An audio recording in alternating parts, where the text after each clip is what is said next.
Hello বন্ধুরা, আজকে আমি চলে এসেছি তোমাদের রিকোয়েস্টের একটি ভিডিও নিয়ে।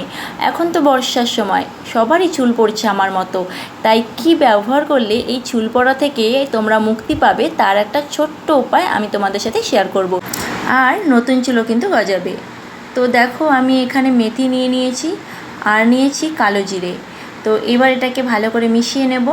তারপর এই মেথিটাকে একটু ভেঙে নেব, মানে ওই অর্ধেক অর্ধেক ভাঙা থাকবে, একদম গুঁড়ো গুঁড়ো কিন্তু করবে না।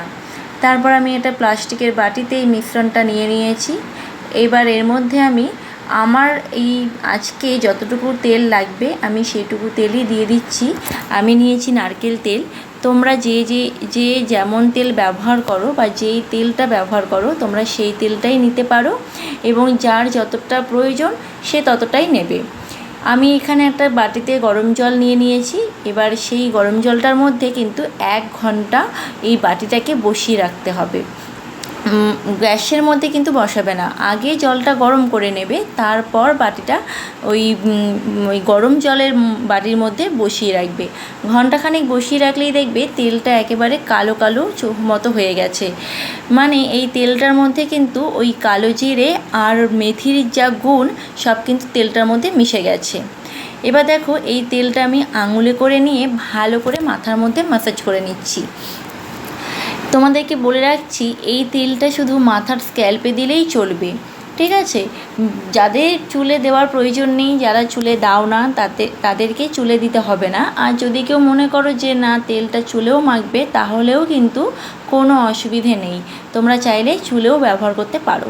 কিন্তু মাথায় রাখবে যেন চুলের গোড়াতে তেলটা ভালো মতো ম্যাসাজ হয়, ঠিক আছে? আর যারা চাও যে তোমাদের নতুন চুল গজাবে, তারা এই উপকরণটাকে সপ্তাহে 2 থেকে 3 বার কিন্তু ব্যবহার করতে পারো। কারণ মেথি কিন্তু নতুন চুল গজানোর জন্য খুব ভালো একটা উপকরণ। যদি এই উপকরণটা তোমরা সপ্তাহে 2 থেকে 3 বার ব্যবহার করো, তাহলে আশা করি 2 থেকে আড়াই মাসের মধ্যেই তোমরা একটা ভালো রেজাল্ট পেয়ে যাবে। তো চুল পড়াও যেমন কমবে, আবার নতুন করে কিন্তু চুল গজানোও শুরু করবে। এবার দেখো, আমার তো তেল মালিশ করা প্রায় হয়েই গেছে। তো তেলটা মালিশ করা হয়ে গেলে না, তোমরা এবার চুলটাকে একটু হালকা করে বেঁধে রাখবে। মানে যেভাবে তোমরা ঘরে বাঁধো সেভাবেই, কিন্তু তোমরা কখনোর জন্যই চুল টাইট করে বাঁধবে না, এতে কিন্তু চুলের গোড়া অনেক নরম হয়ে যায়, ফলে হেয়ার ফলটা খুব বেশি হয়। আমি তেল মেখে বেশিক্ষণ রাখতে পারি না, আর আমি ওই 3 থেকে 4 ঘন্টা তেল মেখে রেখে দিই, তারপরে কিন্তু মাথাটা ধুয়েই নিই। তো তোমরা যদি চাও, তোমরা আজকে তেলটাকে মালিশ করে 2 দিন 3 দিন পরও কিন্তু মাথা ধুতে পারো, চাইলে সেদিনও ধুতে পারো। কিন্তু মাঝে যেন 3 থেকে 4 ঘন্টার একটা গ্যাপ থাকে, মানে তেলটা মাখার পর তোমরা 3-4 ঘন্টা মাথাটা কিন্তু ওভাবেই রেখে দেবে, মানে জল দিয়ে ধোবে না। তারপর তোমরা চাইলে মাথায় শ্যাম্পু করে নিতে পারো। তো আমি এখন এখানে শ্যাম্পু করে নিচ্ছি।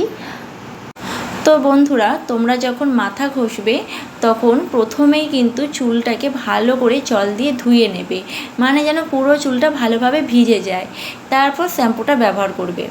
আর যখন শ্যাম্পু ব্যবহার করবে, কখনোই ডিরেক্ট শ্যাম্পুটা মাথায় দেবে না, কোনো একটা পাত্রে শ্যাম্পুটাকে ঢেলে নেবে। মানে আমি যেমন মগে নিয়েছি, তোমরা অন্য কোনো পাত্রেও নিতে পারো। এবার সেই পাত্রের মধ্যে জল দেবে, যেমন আমি মগের মধ্যে জল দিলাম, খানিকটা জল দিয়ে শ্যাম্পুটাকে ভালো করে গুলিয়ে নেবে।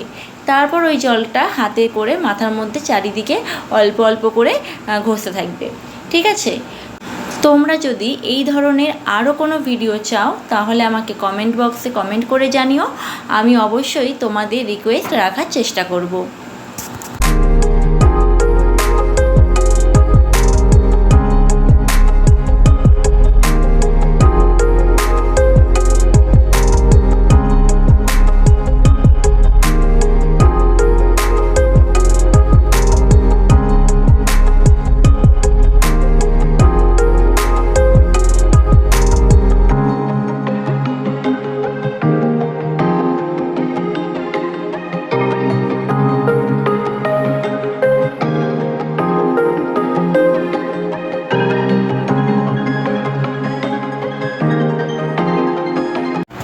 তো এই যে আমার মাথা ধোয়া হয়ে গেছে, এবার চুলটাকে ভালো করে মুছে নেব। তো তোমরা কিন্তু কখনোই ভেজা চুল বাড়ি দিয়ে ঝাড়বে না। তো এই যে আমার চুলটা তো এখনও ভেজা রয়েছে, এই জন্য আমি চুলটাকে আঁচড়াবো না, চুলটা শুকিয়ে গেলে তবেই আঁচড়াবো। তোমরাও কিন্তু ভেজা চুল কখনো আঁচড়াবে না। তো যাই হোক, ভিডিওটা অনেকটা বড় হয়েছে। আমার ভিডিওটা দেখার জন্য তোমাদের সবাইকে ধন্যবাদ।